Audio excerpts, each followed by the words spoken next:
అవునా? రాముడు బాలుడు కాబట్టి అక్కడ బాలకాండ సెట్ అయింది. రాముడు అయోధ్యలో ఉన్నాడు, అయోధ్యకాండ. రాముడు అరణ్యానికి వచ్చాడు, అరణ్యకాండ. రాముడు కిష్కింద వచ్చాడు, కిష్కిందకాండ. ఇప్పుడు రాముడు కిష్కిందలోనే ఉన్నాడు. పోనీ కథ ఎక్కడికి మూవ్ అయితే అక్కడ కాండ అనుకుందాం. లంకాకాండ అనాలిగా. లంకా కథ బట్టి వెళ్తే లంకాకాండ అనాలి కదా. అనలేదే. సుందరకాండని ఎందుకు అన్నారు? పేరు పెట్టాను రాధా మహర్షికి. మనం అలా అనొచ్చా అసలు? ఎంత మహానుభావుడు వాల్మీకి మహర్షి ఎంత చెప్పాడు అంటే, ఇక్కడ మనకి సుందరకాండ తాలూకా అసలు అతిపెద్ద అర్థం మనకు తెలుస్తుంది. ఇప్పుడు ఆంజనేయ స్వామి అంటే ఏంటి? అంజనాదేవి కొడుకు కాబట్టి ఆంజనేయుడిని పిలుస్తున్నామండి. ఇక్కడ దవడ మీద దెబ్బ తగిలింది కాబట్టి పెద్ద దవడ ఉన్నవాడు కాబట్టి హనుమాన్ అంటున్నామండి. ఆయనకు పేరు ఉండాలిగా. ఆయన అసలు పేరు, ఆయనకంటూ వాళ్ళ అమ్మ పేరు పెట్టుకుంటుందిగా. అవునా కాదా? ఈ పేరు మనకి రామాయణంలో దొరకదు. ఈ పేరు మనకి పద్మపురాణంలో దొరుకుతుంది. సుందర సుభగ శ్రీమాన్ హనుమాన్ మారుతాత్మజ. ఆవిడ కొడుక్కి ఆవిడ నచ్చి పెట్టుకున్న పేరు సుందరకాండ. సుందరుడు. అందుకే సుందర్ అన్న పేరు ఉంటే అంటే అందగా, ఏ తల్లిగా కొడుకు అందగాడు కదండి. అందుకని నా కొడుకు అందగాడిని కూడా ఆవిడ సుందరుడు అని పేరు పెట్టింది. మరొకటి, సుందరము అనేది ఒక రకమైన ఆనందం. ఒక రకమైన ఆనందం ఏంటి? మాకు తెలిసిన ఆనందం ఒకటే కదా అనుకోకండి. మనకి రకరకాల, అంటే మనకి తెలియకపోవచ్చు కానీ మనకి తెలియనివన్నీ లేవనుకుంటే ఎలా కదా. మనకి తెలియనివన్నీ, ఇప్పుడు ఇన్ఫ్రారెడ్ రేస్ ఉన్నాయండి, మనకు కనపడవు, అవి లేవంటే ఎలా? కుదరదు కదా. అలాగే రకరకములైన ఆనందాలు ఉన్నాయి, మనం వాటిని అనుభవిస్తూ ఉంటాం కూడా, మనకు తెలియదు. ఇప్పుడు చూడండి, హర్షము పేరు విన్నారా? అది ఆనందం అనే అనుకుంటాం కానీ హర్షము అంటే ఒక్కసారి వచ్చి బుస్సని పొంగే ఆనందం, మళ్ళీ పడిపోతుంది కిందకి. ఉల్లాసము కాసేపు అది మీకు సస్టైన్ అవుతుంది, ఆనందంగా ఉంటాం.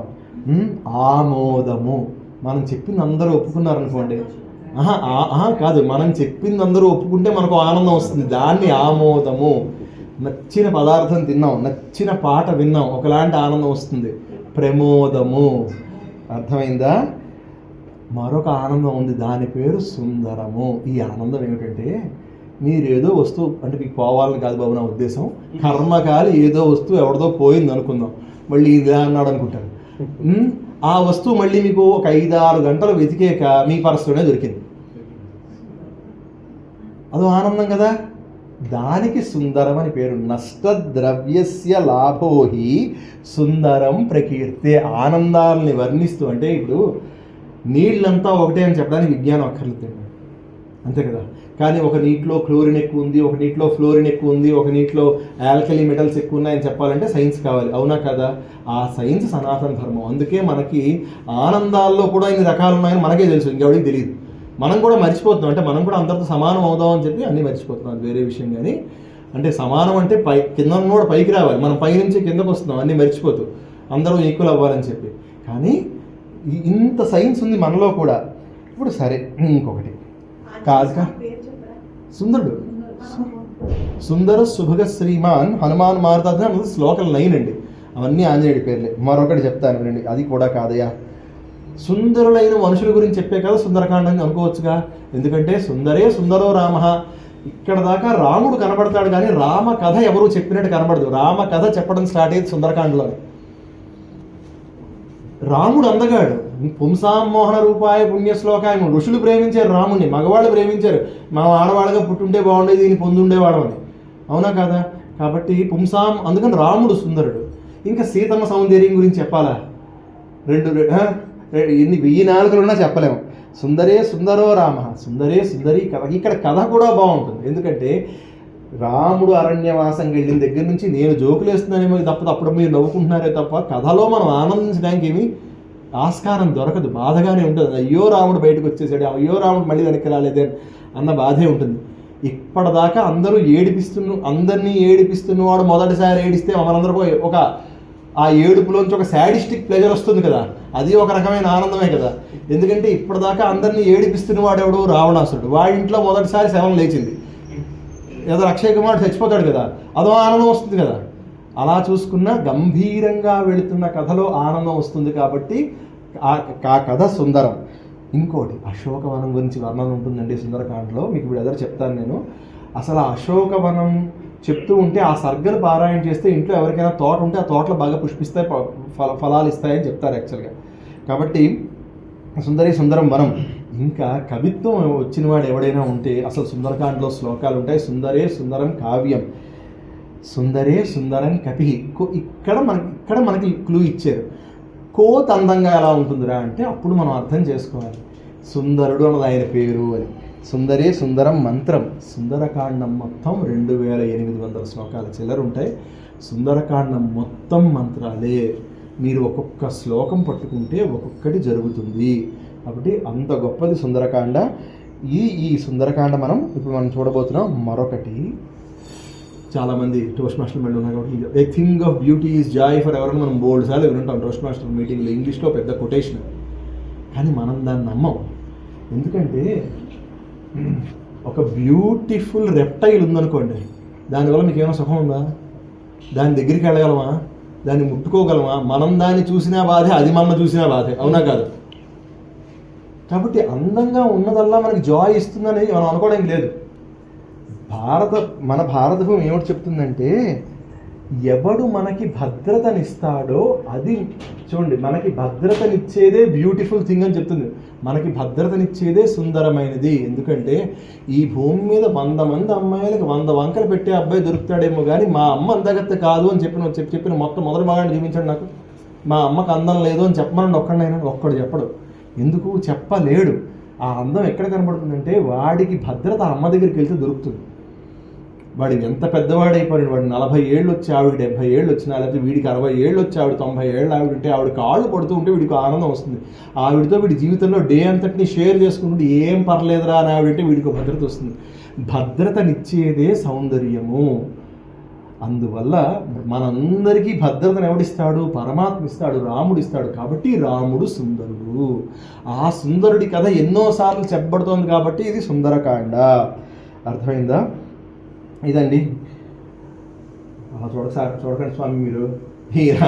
ఈ సుందరకాండ కాదు. సో సుందరకాండ చెప్పరా బాబు అంటే ఈయన సుందరకాండ గురించే చెప్తున్నాడు, సుందరకాండలోకి వెళ్ళట్లేదు ఇట్లా అన్నట్టు సరదాకన్నానండి. సరే, అయితే ఇప్పుడు ఈ ఆంజనేయ స్వామి అప్పుడు ఈ శాప విమోచనం అయ్యాక అక్కడ పెద్ద కొండ మీదకి ఎక్కి, మహేంద్రగిరి అన్న చోట పెద్ద కొండ మీదకి ఎక్కి ఆయన అక్కడి నుంచి ఒక్కసారి బాగా బాహుం సంస్తంభయామాస, చేతుల్నే స్తంభాల్లా స్ట్రైట్గా చేసేట, ఆయన కాళ్ళతో బాగా కిందకి తొక్కేట.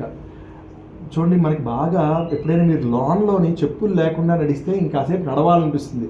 ఆ కాళ్ళకి తగులుతున్నప్పుడు కొంత ఆనందం వచ్చి you want to feel that sensation for a longer time.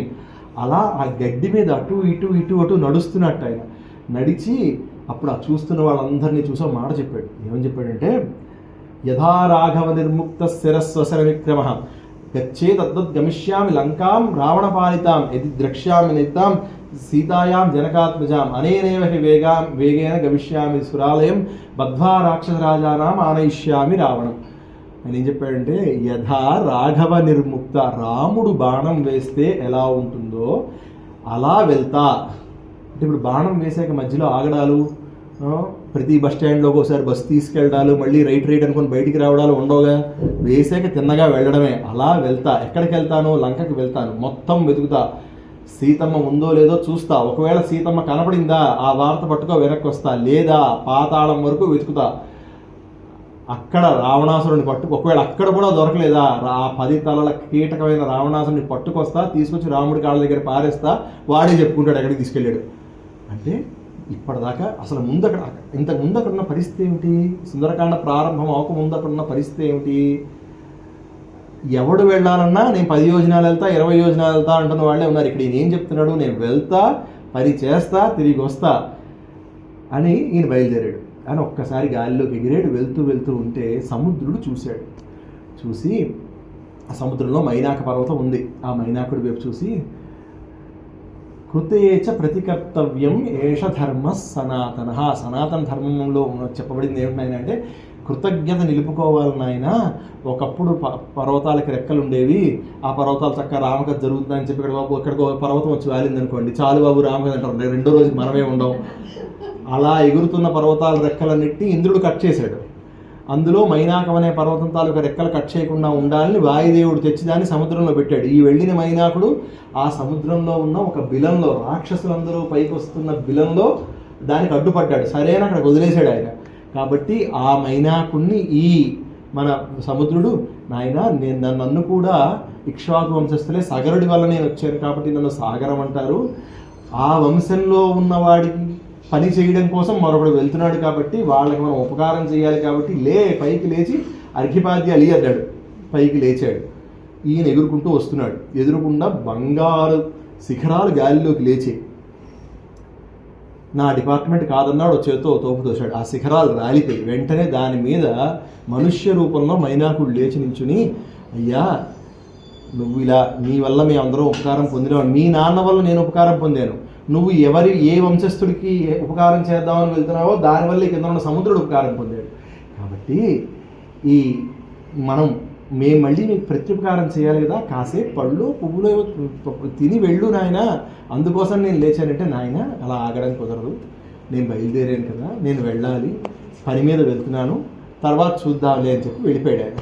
వెంటనే దేవతలందరూ గాలిలోకి వచ్చి హనుమంతుడు రెండో అతి గొప్ప కార్యం చేశాడు అన్నారు. మొదటి కార్యం ఏమిటో నేను చెప్పలేదు, మీకు ఏమైనా అర్థమైతే మీరు గుర్తుపెట్టుకోండి, చివరిలో చెప్తాను. ఇంకొంచెం ముందుకు వెళ్ళారు. ఈయన వెళ్తూ ఉంటే దేవతలకు అనుమానం వచ్చింది, ఈ రావణుడు లంక, ఇందులోకి ఆంజనేయుడు అక్కడో వెళ్తున్నాడు, వెళ్తాడా, పని పూర్తి చేసుకొని రాగలడా, ఇంకొంచెం నెట్ ప్రాక్టీసు ట్రైనింగు అవసరమా అని వాళ్ళకు డౌట్ వచ్చింది. వాళ్ళు అన్నారు, సురస అని నాగమాతను పిలిచి, అమ్మ ఒక్కసారి ముహూర్తం విఘ్నమాచర, ఓ ముహూర్తం పాటు కొంచెం విఘ్నం పెట్టు అన్నారు. ఆవిడ ఎదురుకుండా కనబడి నువ్వు నాలోకి వెళ్ళాలన్నాడు, నా నోట్లోకి వెళ్ళాలంది. ఏమన్నాడు? నేను నాగమాతని, నేను దేవతని, నా పని నువ్వు చేయవలసిందే, దేవతలు నిన్ను నాకు ఒక ఆహారం కింద పెట్టి పంపించారయ్యా, నువ్వు ఖచ్చితంగా రావాల్సిందే. మళ్ళీ ఆవిడికి రామాయణం అంతా చెప్పాడు. దశరథ మహారాజు ఇలా వచ్చాడు, ఆయన కుమారుడు రామచంద్రుడు అరణ్యవాసానికి వచ్చాడు, సీతను ఇలా అపహరించి తీసుకెళ్ళిపోయారు, అది వెతకడానికి నేను వచ్చాను, ఈ కథ అంతా చెప్పాడు. అదంతా నాకు సంబంధం లేదు, నేను నిన్ను తినవలసిందే, నువ్వు నా నోట్లోకి వెళ్ళవలసిందే అంది ఆవిడ. ఆయన ఇది పట్టుకున్నాడు, నువ్వు నా నోట్లోకి వెళ్ళవలసిందే అని. సరే అన్నాడు. ఈయన ఏదో చిన్నగా ఉన్నాయని కాస్త 10 యోజనాలు పెంచాడు శరీరం, ఆవిడ 20 యోజనాలు చేసింది నోటిని. అలా ఈయన 30 చేశాడు, ఆవిడ 40 చేసింది. అలా ఆవిడ 100 యోజనాలంత నోరు తెరిచింది. ఈయన ఒక్క నిమిషంలో అంగుష్టమాతుడే ఆవిడ నోట్లోకి వెళ్ళి బయటకు వచ్చి, ప్రవిష్టోస్మి వక్రంతే దాక్షాయణ్ నమోస్తే అన్నాడు. నువ్వు నోట్లోకి రమ్మన్నావు, నేను నోట్లోకి వెళ్ళా వచ్చా, నువ్వు నోరు మూయలేదు, తప్పు నీది అన్నాడు. మరి బుద్ధి బలం ఆయన మామూలు బుద్ధి బలం కాదు. దాక్షాయణ్ నమోస్తే అనగానే ఆవిడ నమస్కారం పెట్టి, ఓహో నాయన చాలా గొప్పవాడివిరా, కార్యసాధకుడు, నువ్వు వెళ్ళండి. ఈయన బయలుదేరాడు, ఇంకా ముందుకెళ్ళాడు. వెళ్తూ ఉంటే అకస్మాత్తుగా ఈయన వేగం తగ్గడమే తెలిసింది. ఇదేమిట్రా ఇంత వేగంతో వెళ్తున్నాను, ఇప్పుడు ఒక్కసారి నా వేగం తగ్గిపోయింది ఏమిట్రా నాయన అని చెప్పి కిందకి చూస్తే ఎవరో నీడ పట్టుకొని లాగుతున్నట్టు అర్థమైంది. ఓహో మా సుగ్రీవులు వారు తప్పించుకున్న ఛాయాగ్రాహిణి రాక్షసి ఈవిడేనమాట. ఇప్పుడు నన్ను పట్టుకుంది, రేపు పొద్దున్న ఇంకేమని పట్టుకుంటుందో, ఓసారి ఈవిడ చూపేయడం చూసేద్దాం అన్నాడు. కిందకి వెళ్ళాడు. ఆవిడ మర్మ అవయవాలన్నింటినీ పగలగొట్టి ఆవిడని చంపేసి పైకి వచ్చి వెళ్ళిపోయాడు. మళ్ళీ దేవతలందరూ కనబడి 4వ గొప్ప పని చేశాడు ఆంజనేయుడు అని చెప్పి దీవించారు. 4 గొప్పలు మనం 3 కదా, 3 కదా జయించాడు అంటే ఇక్కడ ఒక శ్లోకం ఉంది. ధృతిర్ దృష్టిర్ మతిర్ దాక్ష్యం స్వకర్మసు నా సీదతి. సుందరకాండ చేస్తే పనులు అవుతాయి, సుందరకాండ చేస్తే పిల్లలకు పెళ్ళిళ్ళు అవుతాయి, సుందరకాండ చేస్తే మనం అనుకున్న ఏ పనైనా పూర్తవుతుంది అని ఎందుకు అంటారు అంటే, మొదటిలోనే మనకి ఈ విషయం చెప్పారు ఇక్కడ. ధృతి, ఎవ్వడూ నేను చేయలేను బాబోయ్ అన్న పనిని లేదు, నేను చేస్తాను అని కాన్ఫిడెంట్గా ప్రారంభించడమే మొదటి పెద్ద పని, అవునా కదా? దాన్ని ధృతి అంటారు. 2, మీరు ఎప్పుడైనా మీరు కావాలంటే మీ జీవితాల్లో కూడా ఎక్స్పెరిమెంట్ చేయండి. మీరు ఒక లక్ష్యం పెట్టుకొని ముందుకు వెళ్తున్నారు అనుకోండి. ప్రతిభా మాదిరెడ్డి గారు కూడా టోస్ట్ మాస్టర్ కాబట్టి ఆవిడకి ఆ ఎగ్జాంపులే చెప్తాను నేను. టోస్ట్ మాస్టర్స్లో నేను world champion of public speaking అవుదాం అనుకుని ఎవడైనా ప్రారంభించాడు అనుకోండి. వీడు ఒక క్లబ్లోనో ఒక ఏరియాలోనో కొంచెం మంచి స్పీకరు అని పేరు రాగానే ఊర్లో పోస్టర్లు వేస్తారు ముందు ఈ ఫోటో తీసుకుని. వీడు వస్తున్నాడు, మీరు మా క్లబ్కి రండి, మీరు మాకు ఏదో ఒక ఎడ్యుకేషన్ సెషన్ ఇవ్వండి, మాకు ఈ విషయం చెప్పండి, ఆ విషయం చెప్పడం, వాడికి ఒక గిఫ్ట్ చేతిలో పెట్టడం. దాంతో వీడి వరల్డ్ ఛాంపియన్షిప్ మర్చిపోయాడు, లక్ష్యం నుంచి కళ్ళు బయటకు వచ్చాయా లేదా? ఏదో చేద్దామని ప్రారంభిస్తే 4 సన్మానాలు వచ్చేసరికి ఆ 4 ట్రోఫీలు చూసుకుంటూ ఆ 4 సేవలు చూసుకుంటూ చేద్దాం అనుకున్న పని మనం మర్చిపోతాం. ఎప్పుడైనా మనం గొప్ప లక్ష్యాలు సాధిద్దాం అనుకున్నప్పుడు మనకు మొదట వచ్చే శత్రువు హితశత్రువే. మనని పొగడితే మన ముందు దెబ్బ కొడుతుంది. వీళ్ళు ఎంత గొప్పవాళ్ళండి, వాళ్ళు అంత గొప్పవాళ్ళండి అని చెప్పినప్పుడు ఆ పొగడితే మనని మొదట దెబ్బ తీస్తుంది. కాబట్టి పొగడ్తతోనే జాగ్రత్తగా ఉండాలి. అదే మైనాకుడు బంగారం కనపడింది ఎదురుకుండా. ఆయన ఏమన్నాడు, నేను దీనికోసం రాలేదన్నాడు. దృష్టి. ఇప్పుడు ఇంగ్లీష్లో మనం సెల్ఫ్ హెల్ప్ బుక్స్ అని చదువుతున్నప్పుడు వాడు ఫోకస్ అని, గోల్ అని 2 చక్రాలు వేసి 3 చుక్కలు పెట్టి 4 రీడౌట్లు పెట్టి మనకు రాస్తాడు. మనం చదువుతాం కూడా, నిజంగా చాలా చదవడానికి కూడా బాగుంటుంది కూడా. కానీ ఫైనల్గా మనకు చెప్పేది ఏంటంటే దృష్టి. మన తాతలు వాళ్ళు ఎవరైనా ఇంట్లో ఉంటే చేస్తూనే మన మీద దృష్టి పెట్టరా అంటారు. దృష్టి అంటే అదే. ప్రపంచంలో ఇంకేం జరుగుతున్నా పట్టించుకోకుండా చేస్తున్న పని చేసుకుంటూ వెళ్ళాలి. వాడు పొగడని తిట్టని ఏమవని. ఇది దాటేసామనుకోండి, నెక్స్ట్ ఏమిటవుతుందంటే చెయ్యక తప్పని పనులు కొన్ని ఉంటాయి. ఉదాహరణకి మన ఫణి గారు ఆఫీస్కి వెళ్ళి ఒక ప్రజెంటేషన్ ఇవ్వాలనుకుందాం. ఈయన ఇంట్లోంచి బయలుదేరుతున్నప్పుడు ఎవడో 16-17 ఏళ్ల కుర్రాడు ఉంటాడు. ఈయన బండికి రాసుకుంటూ వాడు బండి తీసుకుని వెళ్తాడు. రోడ్డు మీద అష్టవంకర్లు తిరుగుతూ ఉంటాడు, అడ్డమైన కట్లు కొడుతూ ఉంటాడు. ఏ మాత్రం మనం టెంప్ట్ అయ్యి వాడికన్నా మనం ముందుకెళ్ళాలి, వాడితో మనం రేస్ పెట్టుకుని వెళ్దాం అనుకుంటే మన ఆఫీస్కి వెళ్ళమో తెలియదు విషయాల తర్వాత. ప్రజెంటేషన్ మాట దేవుడు అవునా కాదా? అంతే కదా. ఇదేంటంటే మనం చెయ్యవలసిన విహిత కర్మలను కొన్ని ఉంటాయి. మనం ఆఫీస్కి వెళ్తున్నప్పుడు ఎలా అయితే డ్రైవ్ చేసుకెళ్ళాలో, బతకడానికి ఎలా అయితే వంట చేసుకు తినాలో, ఇలా మనం కొన్ని లక్ష్యాలు పెట్టుకున్నప్పుడు ఇవి కూడా మనం చేయక తప్పదు. ఈ కర్మలు మనం చేయకుండా ఉండలేము.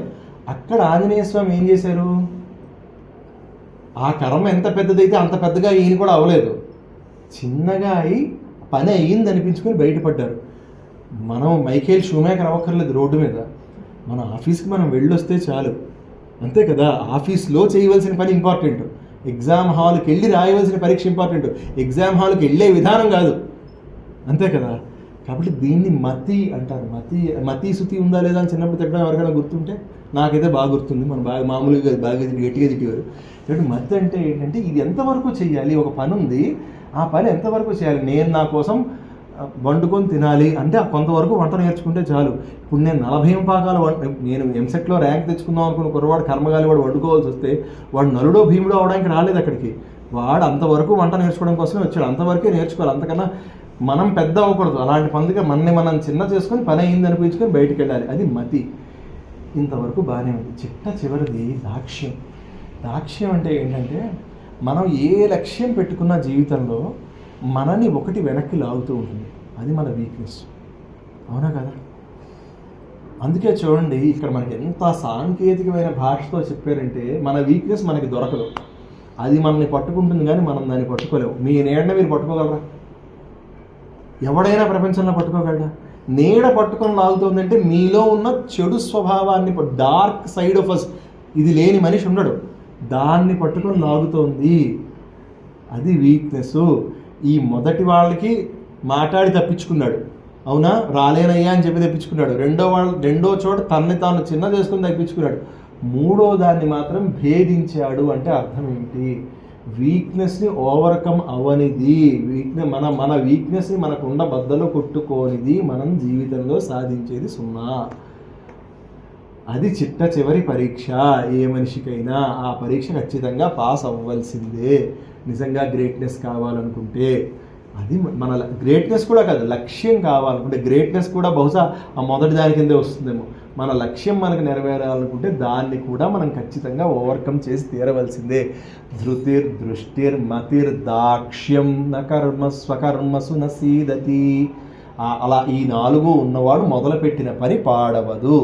ఇది మనకి మొదటి సర్గ సుందరకాండలో మనకు చెప్పే విషయం.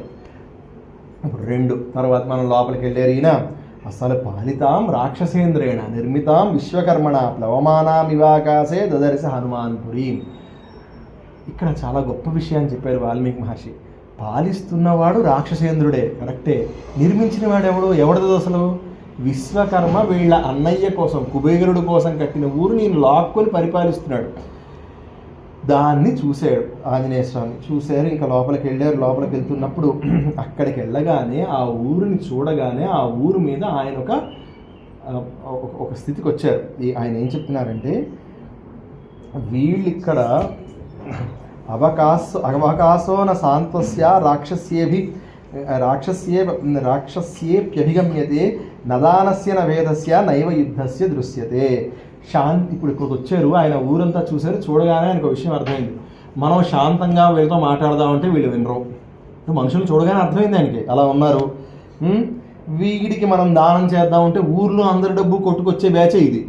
మళ్ళీ వీడికి మనం ఎక్కడ నుంచి దానం చేస్తాం, మన దగ్గర డబ్బు ఉంది మనం దానం చేస్తాం, మన ఇంటి మీద కూడా వస్తాడు వాడు, అంతే కదా. ఇంకా భేదం, వీళ్ళందరూ ఒకే రకమైన వాళ్ళు, వీళ్ళకి మనం గొడవలు పెట్టే అవకాశం లేదు. ఇంకా చివరికి ఏం చేయాలి, యుద్ధం చేయాలి. అది కూడా చాలా కష్టం పెడతాం. ఎందుకు, ఈ సముద్రంతో సైన్యం ఎక్కడి నుంచి దాటిస్తాను నేను, ఎలా దింపుతాను వీళ్ళందరినీ ఇక్కడ తీసుకొస్తాను అంటే, హనుమంతుల వారు ఇక్కడికి రామదూతగానే కాదు, సుగ్రీవుడి మంత్రిగా కూడా వచ్చారు. ఒక మంత్రికి ఉండవలసిన బేసిక్ లక్షణాలు ఇవి. ఎందుకు, వెనక్కి వెళ్ళాక రాజుగారు అడుగుతారు కదా, వెళ్ళావు కదా, ఊరు చూసావు కదా, మనం యుద్ధంకి వెళ్ళాలంటే ఏం చేయాలంటే, చూడండి ఆయన ఎంత తొందరగా ఆలోచిస్తున్నాడు. బుద్ధిర్బలం యశోధైర్య, ఆ బుద్ధి ఆయన అంత గొప్ప బుద్ధి అని. అది అయిన తర్వాత అందుకని యుద్ధమే శరణ్యము అని ఆయన అనుకున్నారు. కానీ అక్కడికి కూడా రావడం చాలా కష్టం అనుకున్నారు.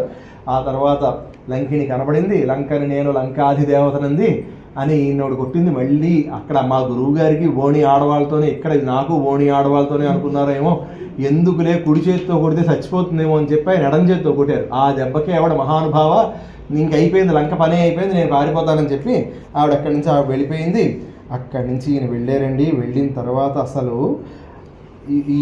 ఆ లంకలో 4 అంగుళాలు కూడా వదలకుండా మొత్తం అంతా వెతుకుతారండి ఆయన. ఎక్కడ సీతమ్మ కనపడదు. ఈ మధ్యలో గొప్పగా వెతికి వెతికి వెతికి వెతికి వెతికి చివరికి ఆయన ఒక పుష్పక విమానం అని కనబడుతుంది ఆయనకి. అందులోకి వెళ్తారు. ఆ పుష్పక విమానంలోకి అసలు అక్కడ శ్లోకాలు ఉంటాయండి. జస్ట్ ఒక్క శ్లోకం చెప్తాను.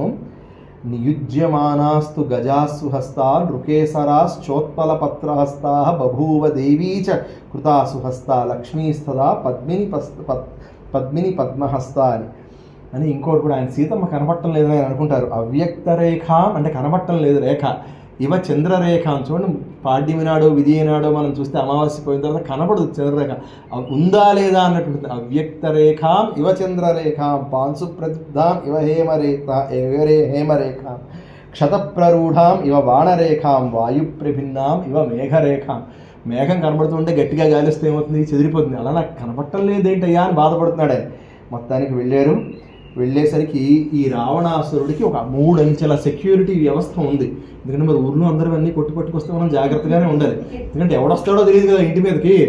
అందుకని ముందు కొంతమందిని పెట్టాడు, లోపల కొంతమందిని పెట్టాడు, ఈ చివరన అత్యద్భుతమైన సైనికుల్ని పెట్టి ఆ లోపల ఆయన పడుకున్నాడు. ఎన్ని పాపాలు చేస్తానో తప్ప అలా పడుకోడు ఎవడును.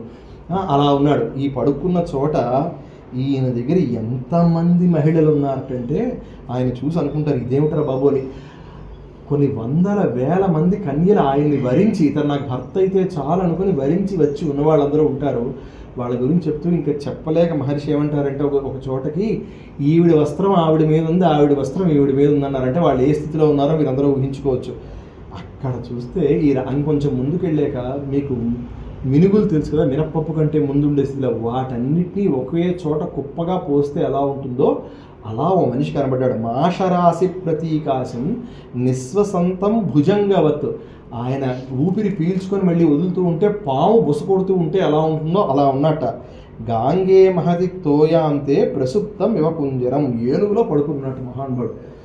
ఎవడరా అని చూస్తే ఇప్పుడు చూడండి, ఇప్పుడు ఇది మనం ప్రతిమ గారి ఇంట్లో ఉన్నాం కాబట్టి ఆవిడ ఏదో క్లబ్లో గెలిచిన ట్రోఫీలు కొన్ని ఉంటాయి, ఏరియా డివిజన్ ఇలాంటి వాటిలో గెలిచిన ట్రోఫీలు ఉంటాయి. అవన్నీ ఆవిడ పెట్టుకుంటారు లేబుల్ చేసి, ఎక్కడో ఇది ఇక్కడ గెలిచిందండి, ఇది ఇక్కడ గెలిచిందండి, ఇది ఇంటర్నేషనల్ లెవెల్లో ఉండి ఆయన చూపిస్తున్నారు కూడా వాటన్నిటిని.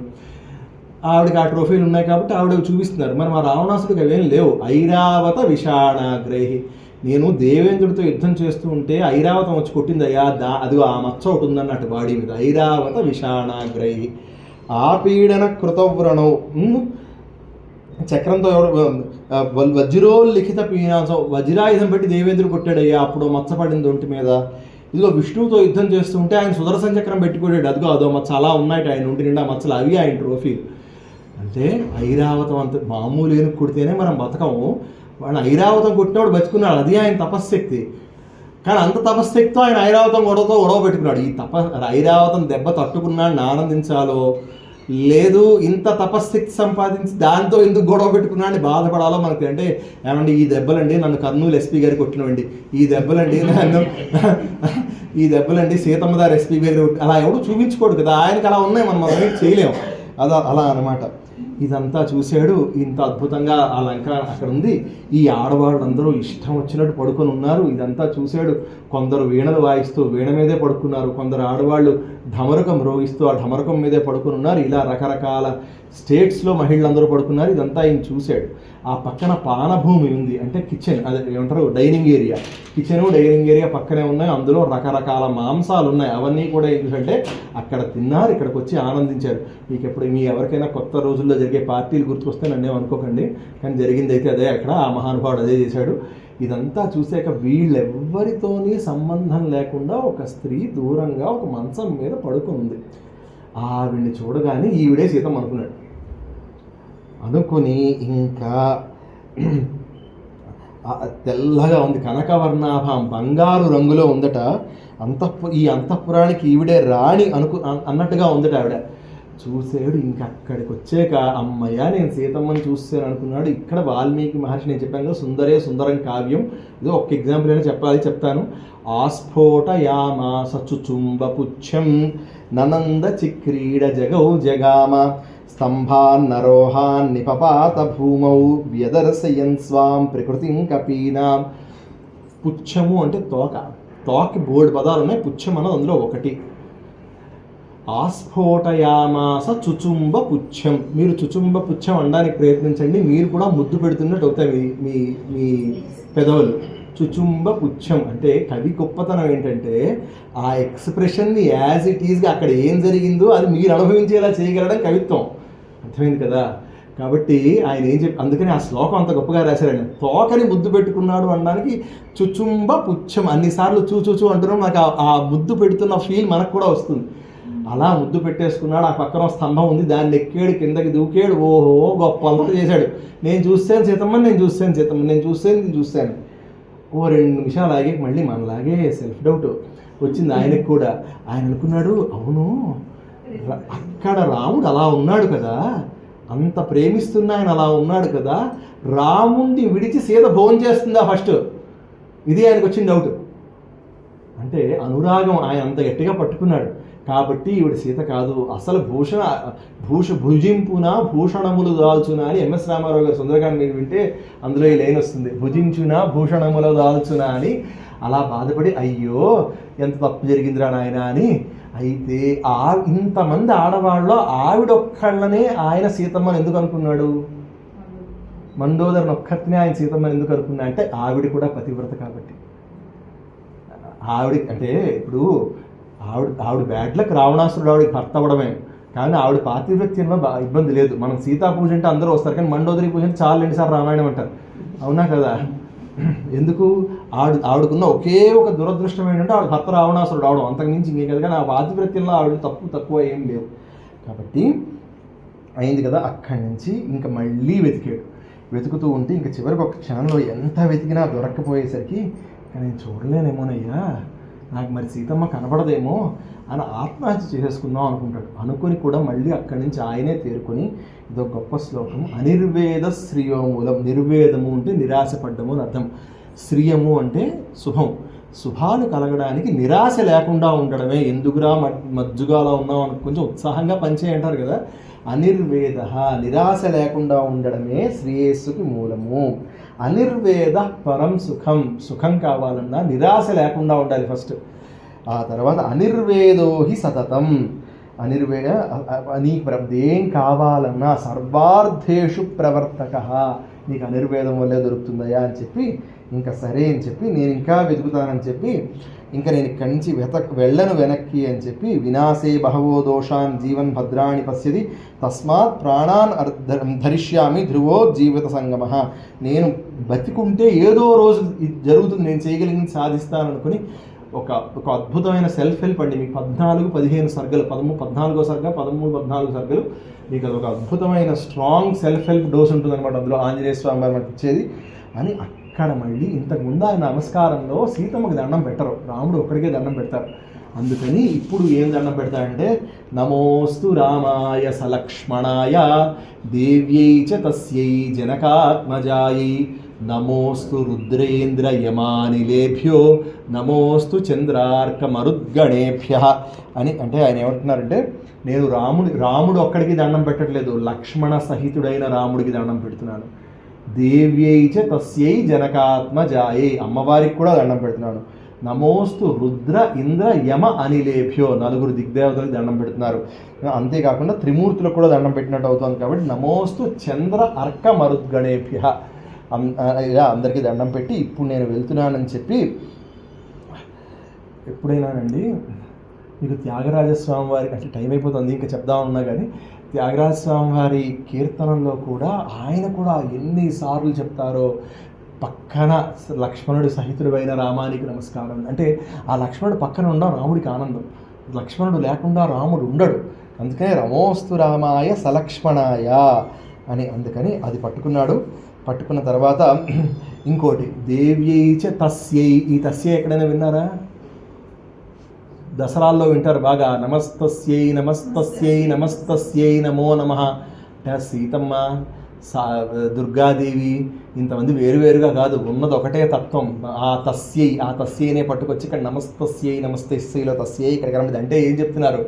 ఆవిడే పరదేవత, ఆవిడ అనుగ్రహం నేను చూద్దాం అని వెతుకుతున్నా, ఆవిడకి దండం పెట్టింది, ఆవిడ కనపడదు అని ఆవిడకి దండం పెట్టి నమస్కారం చేసి అప్పుడు మళ్ళీ బయలుదేరి అప్పుడు ఆయన మాట అనుకున్నారు. ఇది ఒక గొప్ప శ్లోకం అండి. తదున్నసం పాండురదంతమవ్రణం శుచిస్మితం పద్మపలాసలోచనం ద్రక్ష్యే కదార్యావదనం కదాన్వహం ప్రసన్న తారాధిపతుల్య దర్శనం. ఇదేంటంటే ఇక్కడ ఏం చెప్తున్నారంటే ఆయన తెల్లటి పళ్ళుండి కోటేరు అంటే నాగలి కొన చూసే ఉంటారు కదా ఇలా చాలామంది, ఎంత బాగుంటుంది బయటికి, అలాంటి ముక్కు ఉంది. తదున్నసం పాండురదంతమవ్రణం శుచిస్మితం చక్కటి కల్మషం లేని నవ్వు, పద్మపలాసలోచనం, పలాశం అంటే ఆకు, పద్మపలాశము అంటే తామర రేకుల్లాంటి కళ్ళున్న, ద్రక్ష్యే తదార్య ఎప్పుడు చూస్తాను ఆవిడ ముఖాన్ని నేను, ప్రసన్న తారాధిపతుల్య దర్శనం. చంద్రుని ఇలా ఉంటుందయ్యా ముఖం. లలితా సహస్రంలో బోల్డ్ శ్లోకాలు గుర్తొస్తాయి మనకి ఇవన్నీ చెప్తూ, అవునా కదా, ఆవిడ కళ్ళుని వాడి అన్ని చెప్తూ. కాబట్టి ఇక్కడ మనకు అర్థమయ్యే మరో విషయం ఏంటంటే ఒక సాధకుడు అమ్మవారిని చూడడానికి వెళ్తున్నప్పుడు పడే దీన్ని కూడా మనకి ఇక్కడ చక్కగా చెప్పబడుతోంది. సరే, అక్కడి నుంచి వెళ్ళారండి. వెళ్ళేసరికి 14-15 సర్గలు మీరు చదువుకుంటూ ఉంటే ఎలాంటి వాళ్ళకైనా 14-15 సర్గలు మనం చదువుతున్నప్పుడు ఎంతో చక్కగా మనకి వనమున్నా, మన ఇంటి ముందు గార్డెన్ ఉన్న, చక్కగా పువ్వులు అన్నీ పెరగాలన్నా అవి చదివితే చాలా మంచిదని చెప్తారు. సరే, ఇక్కడి నుంచి ముందుకెళ్తే వసంత ఇతి మేలిరే అని, ఇంకా అక్కడి నుంచి మనం ఇంకొంచెం ముందుకెళ్దాం. అక్కడ ఇదంతా అయ్యాక ఒక చెట్టు మీదకి వెళ్ళి ఆయన కూర్చున్నారు. ఒక సింసుపా వృక్షం ఉంది, ఆ సింసుపా వృక్షం మీదకి వెళ్ళి ఆయన కూర్చున్నారు. కిందకి తల కిందకి పెట్టి చూస్తే తతో మరిణ సంవీతాం రాక్షసీభిః సమావృతాం ఉపవాస కృశాం దీనాం నిస్వసంతీం పునః దదర్శ శుక్లపక్షాదౌ చంద్రరేఖామివామలాం. ఒక బ్రైట్ వైర్ ఉందనుకోండి, అది కనబడుతోంది బయటికి, లోపల ఉన్న కాపర్ వైర్ మీకు కనబడుతోంది. చుట్టూ మాత్రం దాని మీద కేసింగ్ లాంటిది ఏదో ఉంది, దానికి దుమ్ము పట్టి ఉంది. అంటే లోపలిది వెలుగుతోంది, పైది దుమ్ము పట్టే ఉంది. తతో మరిణ సంవీతాం అంటే అప్పుడు కట్టుకున్న చీర ఆవిడ మార్చుకోలేదు, అర్థం చేసుకోండి.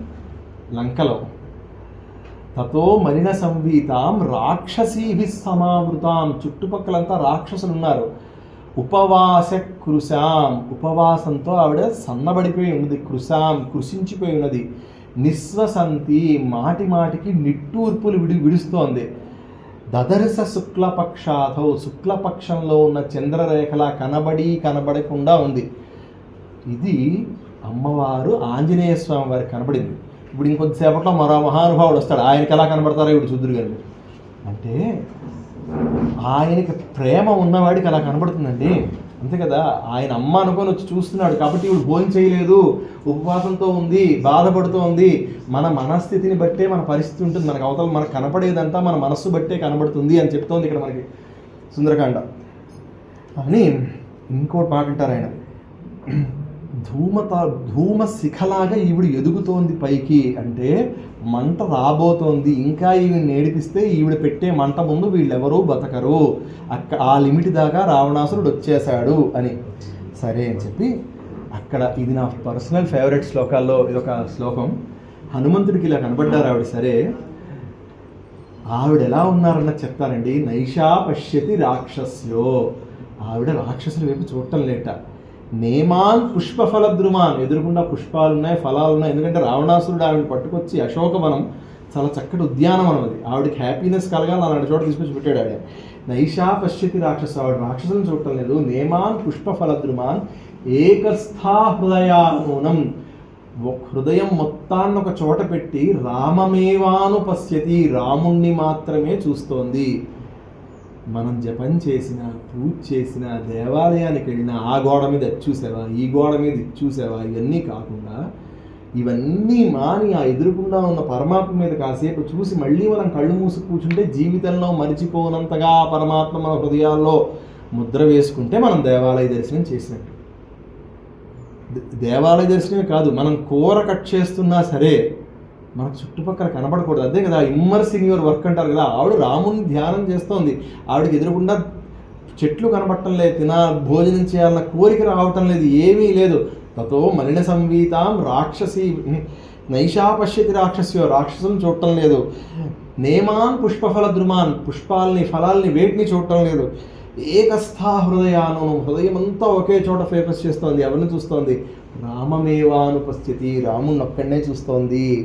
ఆవిడ చూసి ఆంజనేయ స్వామి అనుకుంటారు, అస్సలు రాముడికి మనస్సు లేదురా అన్నారు. ఇలాంటి స్త్రీని వదిలి ఇంకా బతికున్నాడేమిట్రా రాముడు, అసలు రాముడికి మనస్సే లేదన్నారు ఆంజనేయ స్వామి. ఎందుకంటే ఇలాంటి స్త్రీని విడిచిపెట్టి బతకగలగడమా, ఇంతగా ఆయన్నే పట్టుకుందా ఈవిడ అని ఆయన పైన కూర్చున్నారు. కాసేపు అయింది. తెల్లారుతూ ఉండగానే తెల్లవారుతూనే రావణాసురుని అందరూ నిద్ర లేపారు. ఆయన లేచాడు, శివార్చన చేసేసాడు. తెల్లవారే పూజ అన్నీ ముగించాడు. ముగించగానే తెల్లవారి లేవగానే చెయ్యాలి కాబట్టి పూజ చేశాడు. వెంటనే ఏం గుర్తొచ్చింది? ఈ అశోకవనం, సీతమ్మ గుర్తొచ్చారు. ఓ పెద్ద ఏమంటారు దాన్ని, ఒక పెద్ద పాత్ర, దాన్ని మనం ఇంగ్లీష్లో ఇవాళ చెప్పుకోవాలంటే జార్ అనొచ్చేమో, అలాంటి దాంతో ఒక పక్కన ఒక భార్య మద్యం పట్టుకుంది. అది తాగుతూ స్వామి వచ్చాడు ఈయన సీతమ్మ దగ్గరికి. ఇంకా వచ్చాక ఆయన వస్తే చూడకూడని చూపు చూస్తున్నాడు. ఈవిడ పీక్కుపోయి ఉంది, ఈవిడ ఉపవాసంతో ఉంది అని ఎవరికి కనబడింది, ఎవరికి అర్థమైంది ఇదంతా? ఆయనే. కానీ ఆయనకి మాత్రం ఇంకా ఈవిడ భోగ వస్తువులాగే కనబడుతోంది. ఒక నిమిషం ఉండండి, సుందరకాండ ఎదురు కానీ కూర్చోండి. అయితే కాబట్టి ఆయనకేమో అలా, ఈవిడికేమో ఇలా ఉంది, ఆ రావణాసురుడికేమో అలా కనబడుతోంది సీతమ్మ. చూడకూడని చూపు చూస్తున్నాడని చెప్పి సర్దుకొని కూర్చుంది ఆవిడ. ఆ పరిస్థితి ఏ మగాడు ఏ ఆడదానికి తేకూడదు. తెస్తే రావణాసురుడు జరుగుతుంది, పెద్ద తేడా ఏముండదు. కాబట్టి వచ్చాడు రావణాసురుడు. వచ్చి ఇంకా రకరకాలైన భాషలు మాట్లాడడం మొదలుపెట్టాడు. అసలు నేను మీ నాన్నగారికి అన్ని రాజ్యాలు ఇస్తానన్నాడు, నీకు ఇది ఇస్తానన్నాడు. మయి లలనే యథాసుఖం. చూడండి, లలల అన్నది ఎప్పుడు వస్తుంది మన నోట్లో? మనం ఆనందంగా ఉన్నప్పుడే లకారంతో హమ్ చేస్తాం. బాగా హ్యాపీగా ఉండి క్ష అనుకుంటారు, వాడు ఎవడో ఉండడు భూమి మీద. క్ష అన్నది మనకి బాధలోనే వస్తుంది, లా అన్నది ఆనందంలోనే వస్తుంది. కాబట్టి నాతో కలిసి నువ్వు ఆనందాన్ని అనుభవించని చెప్పాడు ఆయన వచ్చి. ఆవిడంది, సాధు ధర్మమవేక్షస్వ సాధు వ్రతం చెర యథాతవ తథాన్యేష రక్ష్య దారా నిశాచర. నీ భార్య జాగ్రత్తగా ఉండాలని నువ్వు కోరుకుంటున్నావు కదా, మరి మిగతా వాళ్ళు కూడా అలాగే జాగ్రత్తగా ఉండాలి కదా, ఆ మాత్రం కోరిక లేకుండా పోయిందేమిట్రా నీకు అని. ఆ తర్వాత కూడా అంటుంది, ఇక్కడ నీ దగ్గర ఉన్న ఇబ్బంది ఏమిట్రా, నీకు చెప్పేవాడు లేడా, చెప్తే నువ్వు వినవా, ఎందుకు ఇలా తగలుతున్నావు అని అడుగుతుంది ఆవిడ. అని ఆ తర్వాత ఇంకో మాట కూడా ఉంటుంది, రాముడి ఆజ్ఞ లేదు, అలాగే నా తపస్సు, నేను రాముడు రావాలని ఇక్కడ చేస్తున్న తపస్సు పోతుందని ఊరుకుంటున్నాను, కానీ ఓ రావణ 5 నిమిషాలు పట్టదురా నాకు నిన్ను భస్మం చేయడానికి అని చెప్పింది ఆవిడ. అయినా వాడికి అర్థం కాలేదు. అని తిరిగి అన్నాడు, ఈవిడ్ని ఇలా చెప్తే ఈ ఆడవాళ్ళు వినరు, నేను ఇంతసేపు జాగ్రత్తగా మాట్లాడాడు ఇప్పటిదాకా. జాగ్రత్తగా మాట్లాడితే వీళ్ళు వినరు, అందుకని మీరు పని చేయండి, ఈ 2 నెలల్లో నేను గడువిస్తున్నాను, ఈవిడ్ని భయపెట్టో బెదిరించో ఏదో ఒకటి చేసి ఒప్పించండి. ఒప్పించకపోతే 2 నెలల తర్వాత ప్రాతరశనం అంటే బ్రేక్ఫాస్ట్, దాంట్లోకి ఈవిడ్ని చంపేసి పంపించేయండి. ఇప్పుడు ప్రేమించాను పెద్ద మనిషి ఆయనేనా? మరి 2 నెలల తర్వాత తినేస్తానని అలా చెప్తున్నాడు. అసలు అక్కడ ఉన్నది ప్రేమ కామమా? అది మనం పట్టుకోవాలి. సరే, 2 నెలల్లో నేను పొద్దున అల్పాహారం కింద తినేస్తాను, పంపించేయండి అన్నాడు. అన్నాక ఈ చుట్టుపక్కల రాక్షసులేమో ఇంకా రావణాసురు గురించి చెప్పడం మొదలుపెట్టారు. వాడి వంశ చరిత్ర అవన్నీ మనకు ఎందుకు కానీ. ఆ తర్వాత సీతమ్మ కూడా, లేదు నేను మానవ స్త్రీని, నాకు 2 భర్తలు ఉండడానికి వీల్లేదు, నాకు అది తప్పు, నేను అలా ఉండను, నేను ధర్మంగా ఉంటానని ఆవిడ చెప్పింది. వాళ్ళు వినలేదు. అక్కడ చెండోదరి అని అక్కడి నుంచి ఆ రాక్షస స్త్రీ ఈవిడ చెప్పింది అలా చాలా పెద్ద కాన్వర్సేషన్ తర్వాత ఈవిడ ఇంక మన మాట విందో అని చెప్పి వాళ్ళు ఈవిడ బతికుంటూ ఉండగా ఈవిడ బాడీలో ఏ పార్ట్ ఎవరు తినాలో లెక్కేసుకోవడం మొదలెట్టారు. అప్పుడు చెండోదరి అని ఒక రాక్షసు ఉంటుంది. ఆవిడ ఉంటుంది, ఆవిడ దగ్గర శూలం ఉంటుంది. ఇదంతా కాదు, ఇప్పుడే ఈ శూలం పెట్టి ఈవిని పొడిచేస్తా, గుండెకాయ తీసుకొని నేను తినేస్తా, మీరు వెళ్ళి ఈవిడ చచ్చిపోయిందని తర్వాత రావణాసుడు చెప్దాం. తర్వాత ఏమంటాడు, మీరు తినేయండి అంటాడు. ఎందుకంటే చచ్చిపోయిందని తినడు కదా, చంపుకు తింటాడు కానీ చచ్చిపోయిందని తిండు కదా. అందుకని అప్పుడు మన ఎవరి ముక్కలు వాళ్ళని తినేద్దామంటే ఒకళ్ళు నాకు చెవి, ఒకళ్ళు నాకు చెయ్యి, ఒకళ్ళు నాకు కాలు అని వాళ్ళందరి పేర్లు కూడా చాలా బాగుంటాయి. ఏకాక్షి, ఏకకర్ణ, లంబోదర అని ఇలా ఏవో ఇవి రకరకాల పేర్లన్నీ ఉన్న ఆడవాళ్ళందరూ ఉంటారు. వాళ్ళందరూ ఇవన్నీ మాట్లాడుతూ ఉంటారు. ఇంకప్పుడు సీతమ్మ అయిపోయింది, ఇంకా నేను చచ్చిపోదాము అనుకుంటున్నప్పుడు రామాయణంలో ఇదో వింత. రామాయణం ఎక్కడ అయిపోయింది అనుకుంటామో అక్కడ ఒక స్త్రీ వచ్చి కథను కొంచెం ముందుకు తీసుకెళ్తుంది. ఇక్కడ త్రిజట అన్న ఒక స్త్రీ వచ్చింది. కామం ఖాదతమాం సర్వం, మీకు ఆకలిస్తే నన్ను తినండరా, ఆవిడ మాత్రమే అనకండి. అదేమిటన్నారు వాళ్ళందరూ. ఏమీ లేదు నాయనా, నేను పొద్దున్న ఒక కలగన్నాను, అది కనుక నిజమైతే ఈవిడికి అది నిజం అవుతుంది, ఎందుకంటే పొద్దున్న వచ్చిన కళ కాబట్టి. అది నిజమైతే మాత్రం ఇంక ఈవిడికి శుభం జరుగుతుంది, మన రాజుకు అశుభం జరుగుతుంది అని చెప్తుంది. ఏమని చెప్తుందంటే, నేను మొట్టమొదట చూస్తే ఏంటంటే ఒక అద్భుతమైన రథం లాంటిది, శిబిక లాంటిది ఉంది, పల్లకీ లాంటిది ఉంది, అందులో సీతారాములు ఉన్నారు, హంసలు దాన్ని తీసుకెళ్తున్నాయి. దీన్నే మనకు సినిమాలో, చాలా ఫేమస్ సినిమాలో హంసలు దీన్ని తీసుకెళ్తున్నాడు చూపించారు. కొత్త ఇమాజినేషన్ చేయకుండా ఎక్కడి నుంచే కాపీ చేసి. కాబట్టి వాళ్ళు చెప్పలేదు మేము రామాయణం నుంచి దీన్ని తీసుకున్నామని. బాహుబలి 2 అని అందులో ఉంటుంది మీకు ఈ పాట, హంసలతో ఎగురుతున్నట్టు.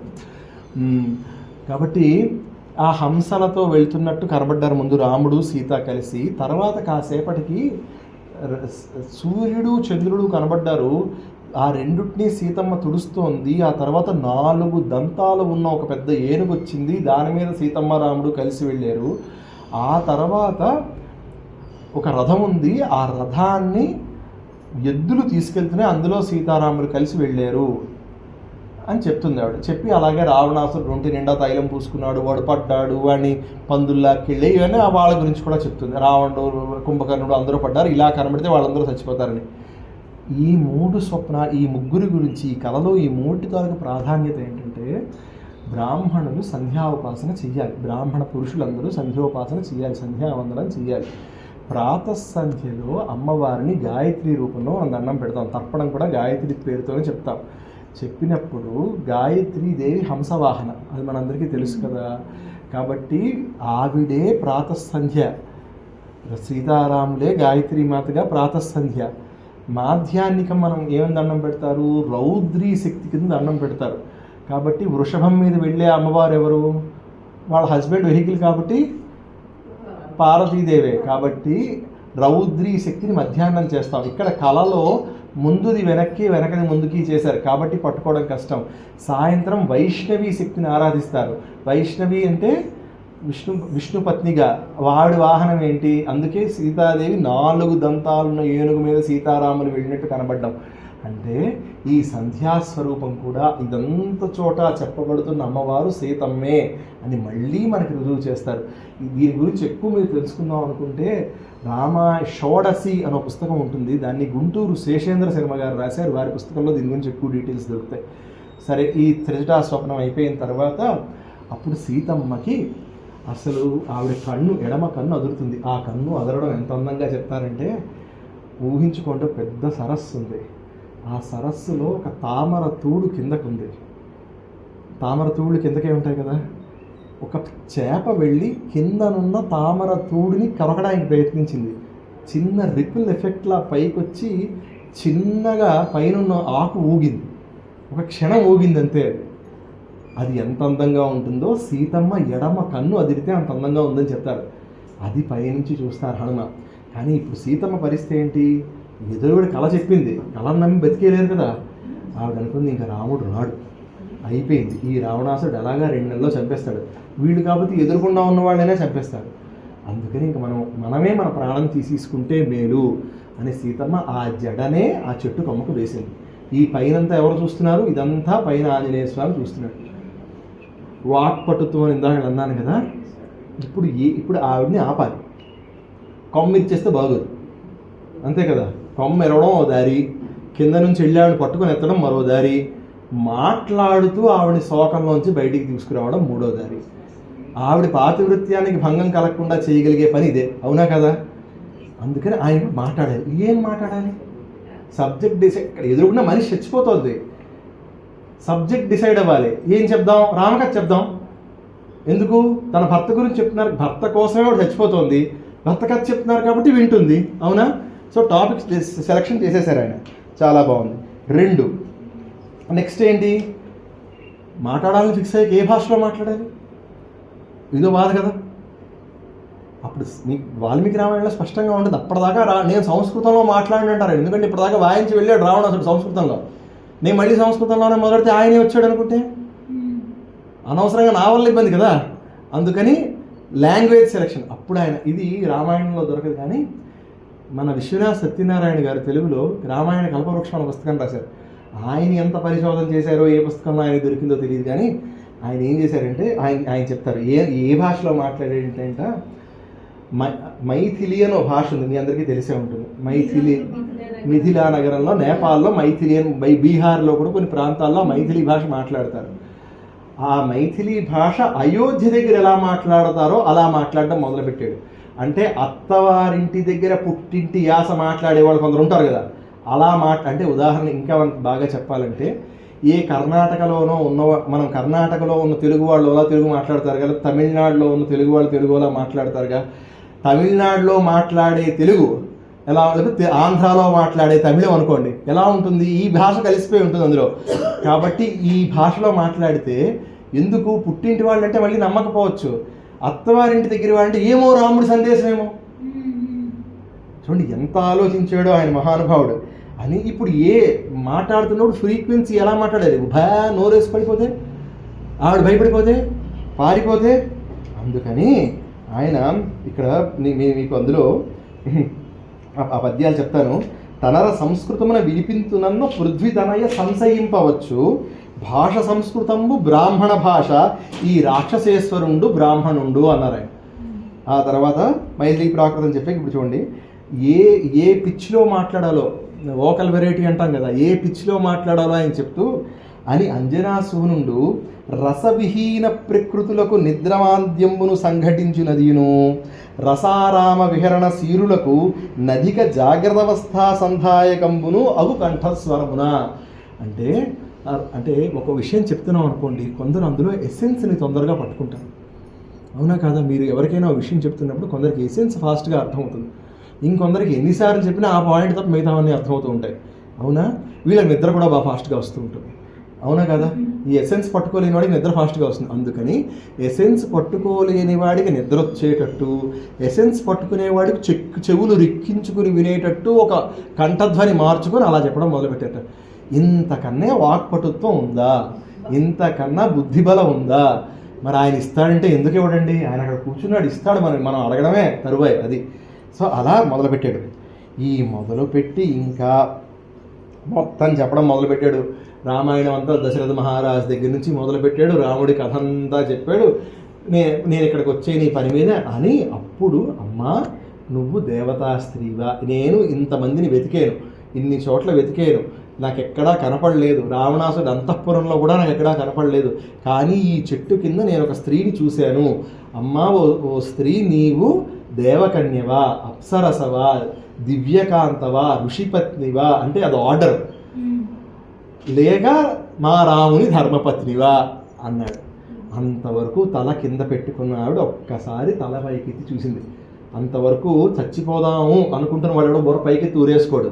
మీరు కావాలంటే ఎక్స్పెరిమెంట్ చేసి చూడొచ్చు, వేసేసుకోండి బాబు, నిజంగా అలాంటి పనులు చేయకండి. కానీ చెప్తున్నా, ఎవడు ఊరేసుకుందాం కూడా బుర్ర పైకి పెట్టాడు, కిందకే పెట్టాడు. కింద పెట్టే ఉంది, ఇప్పుడు ఆవిడ తల పైకి ఎత్తింది.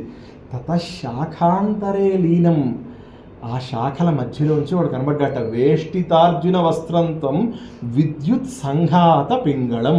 ఓ 10-20 మెరుపులు వచ్చి ఒక చోట కూర్చుంటే ఎలా ఉంటుందో అలా వెలిగిపోతున్నాడు స్వామి. ఆయన్ని ఆవిడ చూసింది. చూడగానే ఆవిడ చూసింది అని చూడగానే కిందకి దూకాడు, వచ్చి కాళ్ళకి దండం పెట్టాడు. పెడితే ఎవరమ్మా నువ్వు అంటే, స్నుషా దశరథస్యాహం, నేను దశరథ మహారాజు గారి కోడలిని. పరిచయం చేసుకునేటప్పుడు ఎప్పుడు మామగారి పేరుతో పరిచయం చేసుకోవాలనేది ఒక ఆచారక్రమం. కాబట్టి నేను మా దశరథ మహారాజు గారి కోడల్ని, విదేహ మహారాజు జనక మహారాజు గారి యొక్క పుత్రిని, శ్రీరామచంద్రమూర్తికి ధర్మపత్నిని అని ఆవిడ చెప్పింది. చెప్పాక అమ్మా అయితే చూశాను సంతోషం అని ఆయన కొంచెం అడుగు దగ్గరికి వేయబోయాడు. ఈయన దగ్గరికి వస్తూ ఉంటే ఆవిడ వెనక్కి వెళ్ళిపోతుంది. ఎందుకు వచ్చినవాడు ఎవడో తెలియదు, ఆవిడ నమ్మకం అంత పోయింది. ఎందుకంటే సన్యాస దుస్తుల్లో కాషాయం కట్టుకున్నవాడిని, కాషాయ దండ మాత్రేణ యతి పూజ్యోన సంశయ, కాషాయం కట్టుకున్నాడు దండం పట్టుకున్నాడు దాంతో మనం యతి అని చెప్పి ఆయన గౌరవించేయాలి. కానీ ఇక్కడ ఆ కాషాయం కట్టుకొచ్చినవాడు ఈవిడికి అన్యాయం చేశాడు, ఈవిడ పట్టుకొచ్చేసాడు ఇలా. అందుకని ఆవిడ భయపడిపోయి వెనక్కి జరిగింది. అప్పుడు రాముణ్ణి వర్ణించు, రాముడి చిహ్నాలు చెప్పు. యాని రామస్య లింగాలు, లింగము అంటే చిహ్నం అండి. రాముడి చిహ్నములన్నీ చెప్పంటే అసలు ఎంత పొడుగుంటాడు, ఆయన చేతులు ఎంత ఉంటాయి, కాళ్ళు ఎంత ఉంటాయి, మొత్తం వర్ణించి చెప్పాడు. అప్పుడు ఇది ఉపాసనకి పరాకాష్ట. మీరు మీ కృష్ణ భక్తులు అనుకోండి, రోజు కృష్ణుడి విగ్రహం చూస్తున్నారు అనుకోండి, ఏది కృష్ణుడు ఎలా ఉంటాడో చెప్పంటే ఒక్క నిమిషమే జెమినీ ఓపెన్ చేస్తానంటే బాగోదు కదా. నువ్వు రోజు కృష్ణుడిని చూసి కృష్ణుడికి పువ్వులు పెడుతున్నప్పుడు ఏ చేతిలో మురళి ఉంటుంది, ఏ కాలు ముందుకు పెడతాడు, ఏ కాలు వెనక్కి ఎత్తి ఉంచుతాడు, తల మీద పింఛం ఎక్కడ ఉంటుంది, కళ్ళు మూసుకొని చెప్పగలగాలి, అవునా కదా? అది ఉపాసన యొక్క బలం. ఇప్పుడు ఈయన రాముణ్ణి ఎంత ఉపాసన చేసాడో పరీక్ష ఎవరు పెడుతున్నారు? సీతమ్మ పెడుతోంది. సీతమ్మకు తెలియని రాముడు ఉన్నాడా? ఆవిడ ఒప్పుకుంది, నీకు రాముడు తెలుసయ్యా అని. అది ఆంజనేయుడి శక్తి అంటే. ఆయన నించుల దగ్గర నుంచి కాలు ఎంత ఉంటుంది, చెయ్యి ఎంత ఉంటుంది, ముఖం ఎంత ఉంటుంది, చేతులు ఎక్కడ దాకా ఉంటాయి, నించుంటే ఎలా ఉంటాడు, కూర్చుంటే ఎలా ఉంటాడు, నవ్వితే ఎలా ఉంటాడు, మొత్తం చెప్పాడు. సభాముఖంగా చెప్పకూడని కొన్ని అవయవాల వర్ణనలతో సహా మొత్తం చెప్పాడు. చెప్పేసరికి నీకు రాముడు తెలుసయ్యా అంది. తెలుసు అన్నాక అప్పుడు ఇక్కడ మనకి ఆంజనేయుడికి సంబంధించి ఎన్నో మంత్రాలు ఉంటాయండి. అందులో ఒక మంత్రం ఇప్పుడు చెప్తాను. సంజీవ పర్వతోద్ధార మనో దుఃఖం నివారయ ప్రసీద సుమహావాహో త్రాయస్వ హరిసత్తమ. ఈ మంత్రంతో మీరు ఎప్పుడైనా ఆంజనేయుడు నాకు ఇది కావాలి అని కోరుకుంటే జరగదంటూ ఉండదండి. కాబట్టి అది అయిన తర్వాత ఇంకా ఆ తర్వాత ఆవిడ చెప్పింది, ఆవిడ బాధ అంతా ఆవిడ చెప్పింది.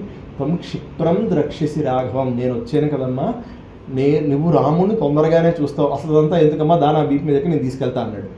ఈయన ఇంతకు ముందు ఎంత ఉన్నాడు, అంగుష్ఠమాత్రుడే వెతుకుతున్నాడు కదా. ఆవిడంది, నువ్వు పోలేదు నాయనా, నువ్వు సహజమైన నీ కపిస్వభావం చూపించావు కదా అంటే, ఓహో మనం ఇంత చిన్నగా ఉన్నాం కదా, మనకి ఈవిడికి అనుమానం రావడంలో తప్పు లేదు అనుకున్నాడు. కొంచెం మళ్ళీ బాధపడ్డాడు, పౌరుషం కొద్దీ శరీరాన్ని పెంచేసరికి అదంతా ఆ పూర్తి స్థాయి శరీరం ఈయన చూపించేసరికి, అమ్మ నీకు ఎందుకు భయం అంటే, వద్దు నాయన. అప్పుడు సీతమ్మ చెప్పే గొప్ప మాట, నన్ను ఇక్కడి నుంచి తీసుకెళ్ళాలంటే రాముడే రావాలి.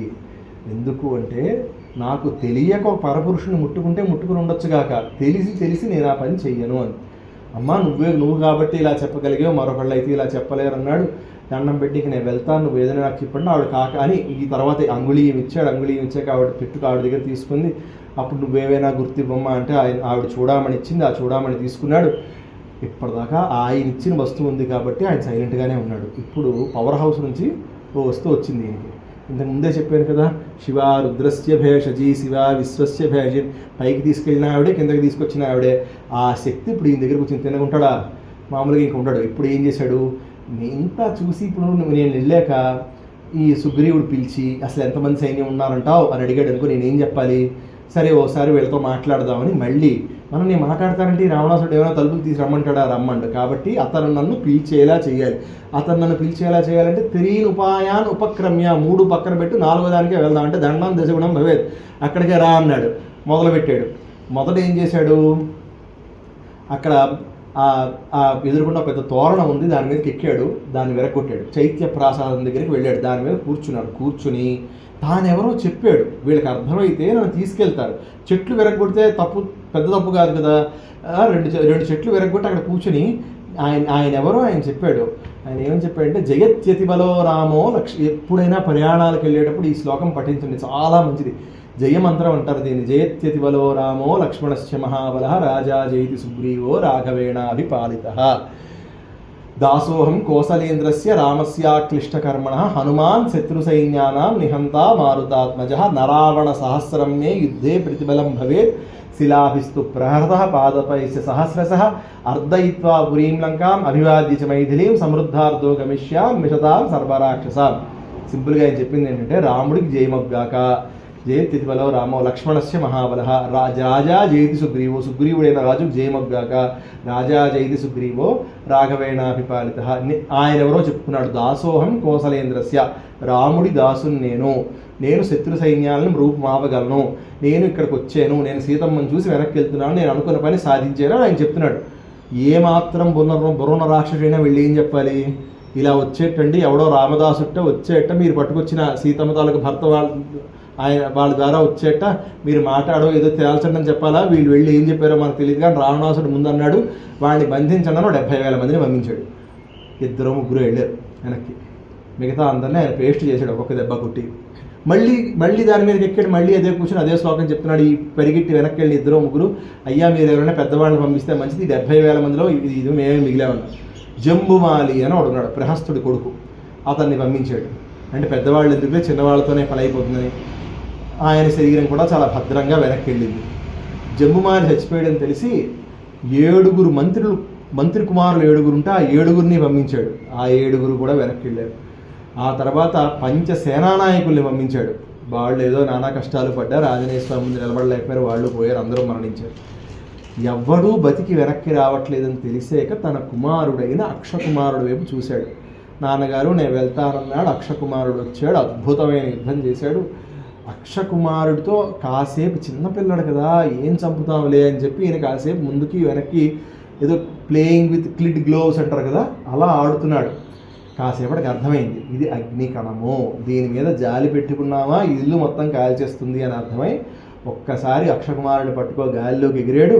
ఒక్కసారి గిరగిర తిప్పి ఒక్కసారి కొట్టేసరికి కాలేదో చెయ్యేదో మొహం ఏదో కూడా కనబడకుండా అంతా ఒకటే మాంసం పొందైపోతే దాన్ని పట్టుకొని రావణాసుడి దగ్గరికి వెళ్ళారు. అక్షకుమారుడు చచ్చిపోయాడు అని తెలియగానే, తన కుమారుడు పోయాడు అని తెలియగానే పెద్ద కొడుకైన మేఘన, ఇంకా చాలామంది కొడుకులు ఉన్నారు రావణాసుడు, కానీ పెద్ద కొడుకైన మేఘనాథుడి వైపు చూసి అతన్నే ఇంద్రజిత్ అంటారు, నువ్వు వెళ్ళు, మరొక దానికి లొంగడు. రావణాసుడు చెప్పాడు, ఇంక దేనికి లొంగడయ్యా అయినా, నువ్వు వెళ్ళి చేయగలిగే పని ఒకటే, చక్కగా వెళ్ళి బ్రహ్మాస్త్రం వేసి పట్టుకొచ్చే అన్నాడు. ఆయన వచ్చాడు, బ్రహ్మాస్త్రం వేస్తే ఆంజనేయ స్వామికి ఆ అస్త్రం తన్నేమీ చేయదని తెలిసినా ఆ అస్త్రానికి ఇవ్వవలసిన మర్యాద ఇవ్వాలని చెప్పి ఆయన అస్త్రానికి తల వంచి అది తన్ని కట్టేస్తే దాన్ని చూస్తూ ఉన్నాడు. అయిపోయింది. ఆ తర్వాత వెళ్ళాడు, రావణాసుడు ఎదురుగుండా నించోబెట్టాడు. రావణుడికి చాలా జాగ్రత్తగా నువ్వెవరిని అడిగాడు రావణాసుడు. అప్పుడు చెప్పాడు, నేను ఇలా ఫలానా వాడిని, నేను ఇలా వచ్చాను, నువ్వు ఇలా చేశాను, సుగ్రీవుణ్ణి నువ్వు బాగున్నావా అని అడగమన్నాడు. ఎందుకంటే కిష్కింధ లంక వర్ ఫ్రెండ్లీ కంట్రీస్ అంతకుముందు వాలి టైంలో. అందుకని ఇలా అడిగాడు, నువ్వు జాగ్రత్తగా ఉన్నావా అని అడిగాడు. నువ్వు కాస్త ఈ తప్పులన్నీ పక్కన పెట్టి, ఓ రావణ నువ్వు ధర్మం వైపురా, ఈ సీతమ్మని విడిచిపెట్టు, రాముడికి వెనక్కి తీసుకెళ్ళి ఇచ్చే సీతమ్మని అని చెప్పాడు. రావణాసుడు వినలేదు సరి కదా, ఇతన్ని చంపేయండి అన్నాడు. చంపకూడదయ్యా అని విభీషణుడు వచ్చి చెప్పాడు. చెప్తే సరే అయితే వీళ్ళకి ఇష్టమైనది ఏదో చేద్దాము అని చెప్పి, కపులకి తోక ఇష్టం కాబట్టి దాన్ని కాల్చేయండి అన్నాడు. ఈయన తోకని ముట్టించేశాక వాళ్ళందరూ సీతమ్మ దగ్గరికి వచ్చి ఈ రాక్షస స్త్రీలు చెప్పారు, నీ దగ్గరికి వచ్చిన ఆ కోతున్నాడే, ఆ కోతి తోక అంటించారు అంటే, నేను జన్మలో ఏమాత్రం పుణ్యం చేసి ఉన్నా సీతోభవ హనుమతః, నేను రాముణ్ణి తప్ప మరొకరిని మనస్సులో పెట్టుకోని దాన్నైతే సీతోభనువు హనుమంతుని యందు శీతల స్వభావాన్ని పొంది ఉండు అన్నారు. అప్పటిదాకా భరించలేనంత వేడితో కాలుతున్న తోక ఒక్కసారి మంచుగడ్డలా చల్లగా అయిపోయింది. ఆలోచించాడు ఈయన, ఓహో మా నాన్నగారు అగ్నిదేవుడు మిత్రులు కదా, అంతే కదా, బాగా గాలి వేస్తే మంట బాగా పెరుగుతుంది. కాబట్టి ఆయన ఇచ్చాడో లేకపోతే సీతమ్మ దండం పెట్టిందో లేకపోతే రామకార్యం కొంచెం వచ్చిందో వింత అయిందో, ఏదేమైనా ప్రస్తుతానికి అగ్నిదేవుడు నన్ను కాల్చట్లేదు కాబట్టి ఆయనకి కొంత ప్రీతికరమైన కార్యక్రమం చేయాలి కదా, కాబట్టి ఆయనకి ఏది ఇష్టమో ఆ పని చేద్దాం, ఊరంతా తగలెట్టిద్దాం అన్నాడు అని. అంతే, అదే ఇక్కడ చేశాడు. ఆయన అగ్ని సర్వభక్షకుడు, అంత వెలిగించేద్దాం అన్నాడు. వెళ్ళాడు. అందుకు అంత పాపం ఉంది లంకలో. ఇప్పుడు ఈ లంక అంతా ఎందుకు తగలబడింది అన్నారు. ఒక స్త్రీని ఒకడు పట్టుకొచ్చి ఆ ఊర్లో 10 నెలల బట్టి అక్కడ ఉంచుతూ ఉంటే ఊర్లో అయినా కనీసం నిరసనన్న తెలపాలి కదండి అందరూ రోడ్ల మీదకి వచ్చి, అవునా కదా? వాళ్ళు ఏమీ చెయ్యకుండా ఉండడం వల్లే వాళ్ళు ఇల్లు కాలే. పోనీ ఆ ఇల్లు కాలినప్పుడైనా వాళ్ళు తేరుకొని రావణాసు మీద ప్రజలపడితే ప్రాణాలైనా మిగిలేవి. అది భగవంతుడు ఇచ్చిన మొదటి వార్నింగ్ వాళ్ళందరికీ. మొత్తం అన్ని ఇళ్ళు గాలి చేశాడు, లంక తట్టి బాగా చూశాడు. ఇదంతా చూశాక అప్పుడు ఆయనకు భయం వచ్చింది. ఊరంతా కాల్ చేశారు కదా, సీతమ్మ పరిస్థితి ఏంటి అని. అప్పుడు మళ్ళీ బాధపడ్డాడు. అయ్యో, కోపం ఉన్నవాడు చెయ్యని తప్పే ఉందయ్యా, క్రుద్ధో హన్యాత్ గురువుని కూడా చంపేస్తాడు కదయ్యా, అయ్యో నేను తప్పు చేశాను రా అనుకున్నాడు. అప్పుడు అనుకుంటూను ఉంటే పైనుంచి వెళ్తున్న చారణులు వాళ్ళు చెప్పారు, శుభవార్తలు మోసుకెళ్తారు వాళ్ళు, లంకంతా కాలిపోతుంది కానీ సీతమ్మకి ఏమీ అవ్వలేదు అని. అమ్మ నాయన వెంటనే మళ్ళీ పరిగెట్టుకుంటూ సీతమ్మ దగ్గరికి వెళ్ళాడు. అమ్మ అని దండం పెడితే, నాయన స్వామి చూసి రమ్మన్నారా కాల్చి రమ్మన్నారా అని అడిగారు ఆవిడ. అంటే అమ్మ ఇప్పుడు అలాంటివేం పెట్టకు, తొందరగా వెళ్ళాలి అని చెప్పాడు. వెనక్కి వెళ్ళాడు. చక్కగా ఆంజనేయ స్వామి, ఇక్కడ శివుడు ఆంజనేయుడు ఒకటే అని మనకు తెలుసు. శివుడి తాలూకా స్వరూపమే ఆంజనేయుడు. శివుడికి ఒక నామం ఉంది, సూర్య చంద్ర వహ్నిలోచనాయ నమః. అంటే శివుడి 3 కళ్ళు, ఒక కన్ను నిప్పు కన్ను మనకు తెలుసు, ఒక కన్ను సూర్యుడు, ఒక కన్ను చంద్రుడు అని చెప్తాం. ఆ 3 ఇక్కడ ఆంజనేయుడు చేశాడు. ఎప్పుడైనా డార్క్నెస్లో మనం దేన్ని వెతకం కదండి, సన్లైట్లోనే వెతుక్కోవడం అన్నిటికన్నా ఈజియెస్ట్. కాబట్టి ఇక్కడ వెతకడం అనే కార్యక్రమం అంటే సన్లైట్లో చేస్తున్నట్టేనా? రేపు ఇవాళ ఎలాగా చతుర్దశి, రేపు పౌర్ణమి, రేపు రాత్రి మేడ మీదకి వెళ్ళి కూర్చోండి, మీకు ఎంత స్ట్రెస్ ఉన్నా మూన్లైట్లో ఎలా పోతుంది? తాపం పోతుంది, చంద్రకాంతిలో తాపం పోతుంది, అవునా కదా? ఆ తాపాన్ని సీతమ్మకి అప్పటిదాకా ఒంట్లో ఉన్న బాధ అంతటినీ మాటలతోనే పోగొట్టాడా లేదా, అవునా కదా? ఇంకా 3వ కన్ను నేను ఇప్పుడే చెప్పాను ఆయన ఏం చేశాడో. 3వ కన్ను తెరిచాడు, మొత్తం అందరినీ కాల్చాడు, అవునా కదా? ఇంకో విచిత్రం చూడండి, శివుడు 3వ కన్ను ఒక్కసారి తెరిచినట్టు మనందరికీ తెలుసు. ఎవరి మీద? మన్మథుడి మీద. అంటే ఆయన కాముణ్ణి గాల్చాడు, కామంతో ఇటు అటు ఊగిపోతున్న ప్రదేశాన్ని నేను గాల్చాడు, అవునా కాదా? ఈ లంకానగరాన్ని. అది కాబట్టి వాళ్ళిద్దరూ ఒకటే, శివాంశలోనే హనుమంతుడు వచ్చాడు కాబట్టి అది సరే. వెనక్కి వచ్చాడు. ఈ కోతులన్నీ 2 రోజులు అయిపోయేప్పటికీ ఈ మిగతా వాళ్ళందరూ ఉన్నారు అక్కడ, వానరాలంది. ఈయన రావట్లేదు ఇంకా ఆంజనేయుడు 2 రోజులు రావట్లేదు కాబట్టి మళ్ళీ ఏం చేద్దాం, తీయండి దర్భలు, మొత్తం ప్రాణాలు చేద్దామని వీళ్ళందరూ రెడీ అయిపోతున్నారు. జాంబవంతుడు ఆయన ఆగండి వస్తాడంటే ఈ లోపల ఆ దూరం నుంచి చూసి గట్టిగా అరుపు అరిచాడు. ఆ అరుపు విని అమ్మ వస్తున్నాడు మన ఆంజనేయుడేనా అని వీళ్ళందరూ లేచారు. అందరూ వచ్చాక దాదా కూర్చో అన్నారు. ఈ మొత్తం తాను ఏం చేశాడో అంతా చెప్పాక ఇదంతా చాలా బాగుందన్నారు. పదండి నువ్వు ఒక్కడివే అంత చేస్తే మనందరం వెళ్తే ఇంకెంతో చేస్తాం, అందరం వెళ్ళి యుద్ధం చేసేద్దాం అన్నారు వాళ్ళందరూ. కాదు నాయన, రాముడే రావాలి, పదండి వెనక్కి అని చెప్పి వాళ్ళందరినీ సముదాయించి ఆంజనేయ స్వామి వెనక్కి పంపిస్తే వెళ్తూ కిష్కింద దగ్గరలోకి వెళ్తూ ఉంటే కిష్కింద బయట మధువనము అని ఒకటి ఉంది. అక్కడ చక్కగా మధు తేనెతో పాటుగా కాస్త అటు ఇటు ఊగడానికి మనుషులందరూ పుచ్చుకునే పదార్థాలు కూడా దొరుకుతాయి అన్నమాట. అక్కడికంటే రామాయణ కాలంలోనే కాస్త పుచ్చుకునే అలవాట్లు చేసుకున్నవాడు వానరులు, మనుషులు కాదు, వానరులు మాత్రమే అక్కడికి వెళ్ళారు. ఈ ఆంజనేయుడు అంగదుడు ఏమి తాగినట్టు మనకు కనపడదు, కానీ మిగతా వానరులందరూ గాయంతి కేచిత్ ప్రలపంతి కేచిత్ అని ఒకడు పాడుతున్నట్ట, ఒకడు నృత్యం చేస్తున్న. ఇంతకీ వీళ్ళందరిలో ఎవడరా కష్టపడ్డాడంటే మనకు తెలియదు, అవునా కదా? ఆయన మాత్రం మూల కూర్చుని ఉన్నాడు. వీళ్ళు ఓహో గెంతేస్తున్నారు, ఆనందించేస్తున్నారు. ఈ లోపల ఇప్పుడు తోట ఉందంటే తోటమాలు ఉంటాడు కదండి, ఆయన వచ్చాడు. దధిముఖుడు ఆయన పేరు. ఆయన వచ్చి మీరు ఇలా చేయడానికి వీల్లేదంటే ఆయన 4 కొట్టి పంపించారు. వీళ్ళు మేము గెలిచేవని చెప్పి ఆయన సుగ్రీవుడి దగ్గరికి వెళ్ళి చెప్పాడు, ఇలా ఎవరో వచ్చారండి, ఇలా వీళ్ళు ఏమిటండి ఇలా కొడుతున్నారండి, అంగదుడు కూడా వచ్చాడండి. అప్పుడు వెంటనే ఆ సుగ్రీవుడు మళ్ళీ సంస్కృతంలో వీటిలో మాట్లాడుగా ఆ కోతులుకున్న భాషలో మాట్లాడతాడు. ఈ లక్ష్మణుడికి అర్థం కాలేదు వాళ్ళు ఏం మాట్లాడారో. కిచకిచ ఏదో మాట్లాడుకున్నాడు. దధిముఖుడు వెళ్ళిపోయాడు. సుగ్రీవుడు నవ్వుకుంటున్నాడు. లక్ష్మణుడు వచ్చి ఏమిటిది ఆంజనేయుడు అన్నాడు, అంగదుడు అన్నాడు, ఆయన ఏదో చెప్పాడు, నువ్వు నవ్వుకుంటున్నావు ఏమిటంటే, ఏమీ లేదయ్యా, అది నా పర్సనల్ వనం, నేను నా భార్య నా పిల్లలు మాత్రమే వెళ్ళే పర్సనల్ వైన్ యార్డ్ లాంటిది అది. అక్కడికి వీళ్ళందరూ వచ్చి ఇంత అలర పెట్టారు, దాంట్లోకి వీళ్ళు వచ్చారు అంటే వీళ్ళు సక్సెస్ అయ్యే వచ్చారు, ఇంకోళ్ళు ఎవరు చూడలేదే, ఆంజనేయుడే చూశాడని చెప్పాడు. ఆ మాట వినగానే అబ్బా ఎంత చెవులకి కర్ణసుఖి శృత్వా కర్ణసుఖీం వాణి, చెవులకి సుఖాన్ని కలిగించే మాట చెప్పేవయ్యా సుగ్రీవా అని ఆయన ఆనందించాడు. ఆనందించాక వస్తూ వస్తూ మళ్ళీ రాముడు ఇది రాముడు ఎక్కడ సీత అంటే ఏమనుకుంటారో అని చెప్పడంలోనే ఆంజనేయ స్వామి దృష్టా సీత అన్నాడు, చూడబడేను సీత అన్నాడు. రాముడు ఆనందించాడు. ఇప్పుడు ఈ మొత్తం అందరూ దిగిన వాళ్ళందరూ నేను చూశానని గొడవ పెడుతున్నాను, అందుకు కొంచెం పుచ్చుకొని కూడా వచ్చారు కదా, కాబట్టి నేను వీళ్ళందరూ అల్లరి పెడుతూ ఉంటే ఇప్పుడు రాముడు ఎవరు చూసారో రాముడు తెలుసుకోవాలి కదా, అందుకని అసలు సీత ఎలా ఉంటుందయ్యా అని అడిగాడు వాళ్ళని. అడిగేసరికి ఏదో కొంచెం కష్టమైన క్వశ్చన్లా ఉంది మాస్టారు అని చెప్పి వెనకాతలు ఆంజనేయుని ముందుకు దోసి వీళ్ళందరూ వెనక్కి వచ్చారు. నిజంగా ఇది రాసి ఉంటుంది రామాయణంలో, వీళ్ళందరూ ఆంజనేయుని ముందుకు పెట్టి వాళ్ళు వెనక్కి వెళ్ళారు అని. ఆయన ముందుకు వచ్చాడు. వచ్చాక మొత్తం అంతా చెప్పి కాకాసుర వృత్తాంతం చెప్పి, నాయన నీకోసమే రామచంద్ర ప్రభు నీకోసమే ఆవిడ అహర్నిశలు పరితపిస్తోందయ్యా, మనం వెళ్ళాలి అనగానే, అయితే సరే ఇంత చేసిన నీకు నేనేమి ఇవ్వగలను అని చెప్పి రాముడు చక్కగా ఆంజనేయుడిని కౌగిలించుకుంటే అదే రాముడి కౌగిలింతని పొందిన ఆంజనేయుడు. అందుకే ఆ రాముడు ఆంజనేయుడు కౌగిలించుకున్న ఫోటోని చాలామంది పెట్టుకుంటారు ఇంట్లో, ఎందుకంటే ఎంత కష్టపడితేనో లేకపోతే రాముడి చేత కౌగిలింపబడడం సాధ్యమా, సీతమ్మ ఆంజనేయుడు ఇద్దరే మనకు కనబడతారు ఆయన ద్వారా ఆ అదృష్టాన్ని పొందినవాడు. సరే అక్కడితో మనకి సుందరకాండ పూర్తవుతుంది. ఇప్పుడు మనం ఇంకా చివరిగా యుద్ధకాండలోకి వద్దాం.